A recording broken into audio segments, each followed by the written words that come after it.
नमस्कार प्यारे बच्चों, कैसे हैं आप। आशा है स्वस्थ होंगे और घर में रहकर हर घर पाठशाला लिंक के माध्यम से खूब अध्ययन कर रहे होंगे।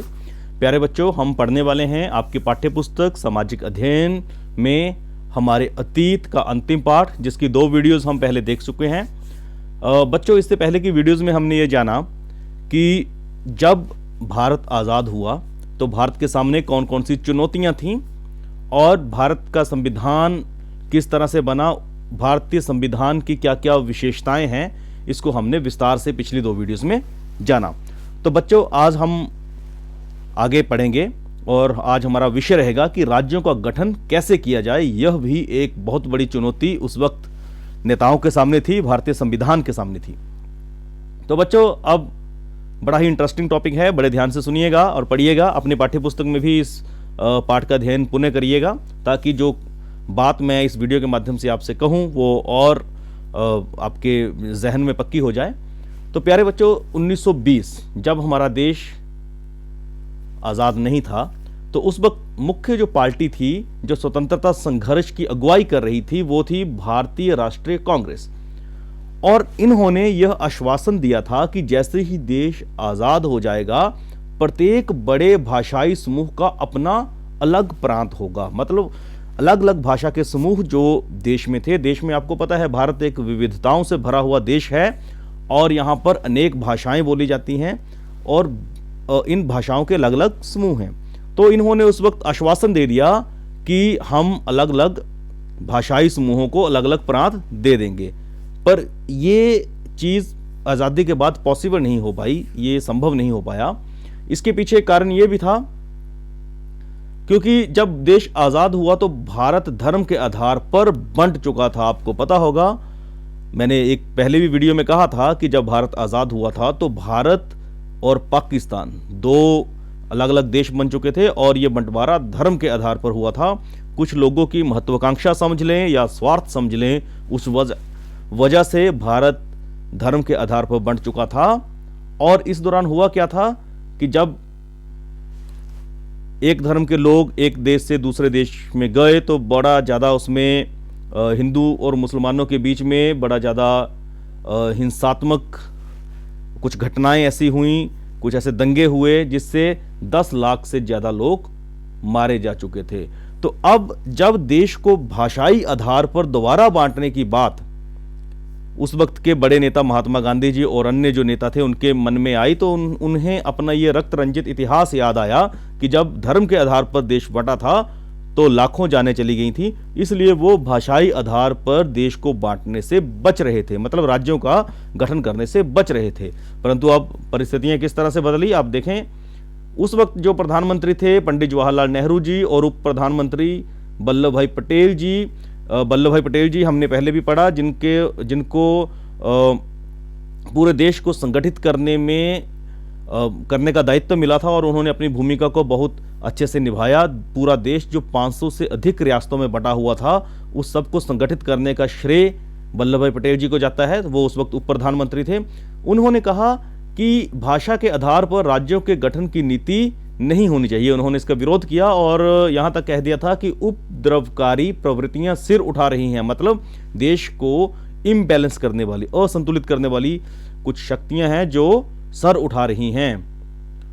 और एक बार पटेल जी ने भी कहा था कि इस समय भारत की पहली और आखिरी जरूरत यह है कि उसे एक राष्ट्र बनाया जाए।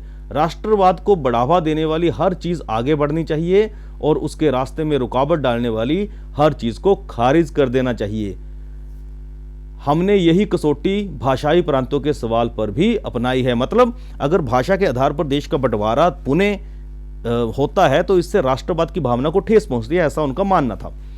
अब उन्होंने एक वायदा जो 1920 में ये कर दिया था। अब जब जनता को ये लगने लगा कि वो अपने वायदे से मुकर रहे हैं तो क्या होना था, लोगों में एक असंतोष की भावना उत्पन्न होनी थी और ऐसा ही हुआ।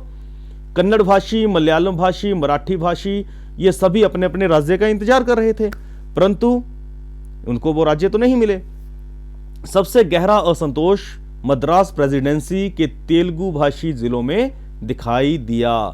1952 के आम चुनावों में नेहरू वहां चुनाव प्रचार के लिए आए तो लोगों ने उन्हें काले झंडे दिखाए और कहा हमें आंध्र चाहिए, जो भाषा के आधार पर वो एक अलग राज्य की मांग कर रहे थे। और इसी दौरान एक बड़ी घटना हुई। ये जो चित्र आपकी स्क्रीन पे दिखाया जा रहा है, ये हैं नेता श्री पोट्टी, श्री रामुलु। ये तेलुगु भाषियों के लिए एक अलग राज्य की मांग कर रहे थे। ये अमरण अनशन पर बैठे और अमरण अनशन इतना लंबा चला गया कि अंत में इनकी मृत्यु हो गई। 58 दिन के अनशन के बाद, मतलब अनशन होता है कि भोजन और कोई भी पानी ग्रहण ना करना। 15 दिसंबर 1952 को जब श्री रामुलु का देहांत हो गया तो हुआ क्या? आक्रोश पैदा हुआ, विरोध हुआ पूरे देश में, और उस इलाके में तो बहुत ज़्यादा हुआ। और अंत में सरकार को यह मांग माननी पड़ी और 1 अक्टूबर 1953 को आंध्र के रूप में एक नए राज्य का गठन हुआ, जो बाद में आंध्र प्रदेश बना। तो मतलब आंध्र प्रदेश वो पहला राज्य था जो भाषा के आधार पर जिसका गठन हुआ था, मतलब एक विशेष भाषा के लोगों के लिए एक अलग राज्य का गठन हुआ था। अब आप देखिए, जब एक राज्य का गठन हो गया तो बाकी राज्यों के लिए भी दरवाजे खुल गए। आंध्र प्रदेश की स्थापना के बाद अन्य भाषाई समुदाय भी अपने अपने अलग अलग राज्यों की मांग करने लगे।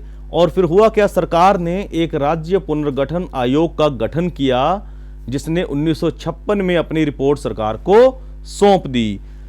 आयोग ने सुझाव दिया कि असमिया, बंगला, उड़िया, तमिल, मलयालम, कन्नड़, तेलुगु भाषाइयों के लिए अलग अलग प्रांतों का गठन करने के उद्देश्यों से जिलों और प्रांतों की सीमा को पुनः तय किया जाए। इसका अभिप्राय यह है कि ये सारी की सारी जो भारतीय भाषाएं हैं, असमिया, बंगला, उड़िया, तमिल, मलयालम, कन्नड़, तेलुगु, अगर हम इस आधार पर राज्यों का गठन करना चाहते हैं तो हमें राज्यों की सीमाओं का पुनर्सीमांकन करना पड़ेगा। मतलब कुछ राज्यों से जमीन लेके दूसरे राज्य में डालनी पड़ेगी, इस राज्य से दूसरे राज्य में डालनी पड़ेगी, मतलब पुनर्सीमांकन करना पड़ेगा। और इससे हुआ क्या? इससे बहुत से नए राज्य अस्तित्व में आए, जिनमें से जैसे यहां पे उदाहरण में दिया गया है, उत्तर भारत के विशाल हिंदी भाषी क्षेत्र को बांटकर कई राज्य बना दिए गए। कुछ समय बाद 1960 में बंबई प्रांत को मराठी और गुजराती भाषी 2 अलग राज्यों में बांट दिया गया। 1966 में पंजाब का विभाजन हुआ और हरियाणा को अलग राज्य के रूप में मान्यता दी गई। पंजाब में पंजाबी भाषियों, जिनमें अधिकतर सिख समुदाय के लोग थे, और हरियाणा में हरियाणवी व हिंदी बोलने वालों की बहुतायत थी। तो यहाँ से शुरू हुई भाषा के आधार पर प्रांतों के, राज्यों के पुनर्गठन की प्रक्रिया। तो ये जो भाषाई आधार पर पुनर्गठन हुआ, इसने एक महत्वपूर्ण भूमिका निभाई भारत का स्वरूप तय करने में। तो आपकी स्क्रीन के ऊपर मैं अब आपको दिखाऊंगा। देखिए, ये 1947 से पहले भारतीय प्रांत और रियासतें हैं, जिसमें जम्मू कश्मीर, पंजाब, और ये पंजाब राज्य की सीमा है, ये बलूचिस्तान वगैरह है। और यहाँ पे आप देखिए, ये राजपूताना है, ये जम्मू कश्मीर, गिलगिट का इलाका है, ये पंजाब है। थोड़ा थोड़ा आपको नक्शा याद आ रहा होगा। तो ये उस वक्त रियासतों में बटे हुए अलग अलग क्षेत्र हैं, जो बाद में जब पुनर्गठन भारत का हो गया तो बाद में अब इस तरह का दिखाई देता है। आपकी बुक में दिया गया है, हालांकि इसमें कुछ नए राज्य भी बने हैं। ये पुराना नक्शा है जो आपकी पुस्तक में दिया गया है, और नया आपको पता होगा, यहाँ पे उत्तराखंड भी बना है, यहाँ पे झारखंड बना है, छत्तीसगढ़ बना है, और तेलंगाना बन गया है।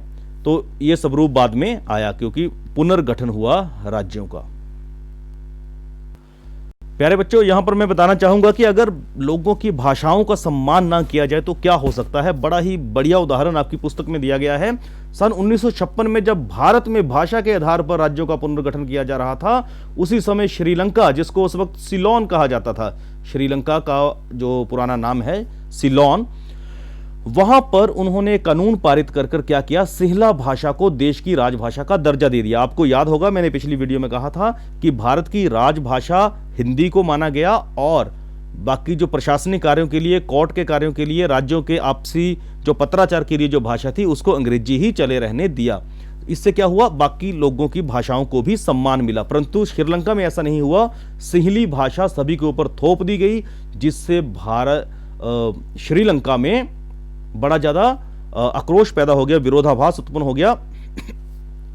और तमिल सांसद सांसद ने कहा था कि जब आप मुझसे मेरी भाषा छीन लेते हैं तो आप मेरा सब कुछ छीन लेते हैं। मतलब उन्हें ऐसा लगा कि हमारी भाषा को दबाकर, जो तमिल सांसद थे, तमिल भाषा को दबाकर आप हम पर सिंहली भाषा थोप रहे हो। और इससे परिणाम जो हुआ, आप देखिए पिछले कई वर्षों से इसके जो परिणाम हुए, श्रीलंका में पिछले कई वर्षों से गृह युद्ध चल रहा है और एक किस्म से हालात हर वक्त तनावपूर्ण रहते हैं। और एक दक्षिण पाकिस्तान में भी लगभग ऐसा हुआ, क्योंकि जब पाकिस्तान, पूर्वी पाकिस्तान और पश्चिमी पाकिस्तान बना, जो पूर्वी पाकिस्तान जो बाद में बांग्लादेश बना, वहाँ पर उनकी बांग्ला भाषा को दबाकर भी पाकिस्तानियों ने अपनी भाषा थोपनी चाहिए।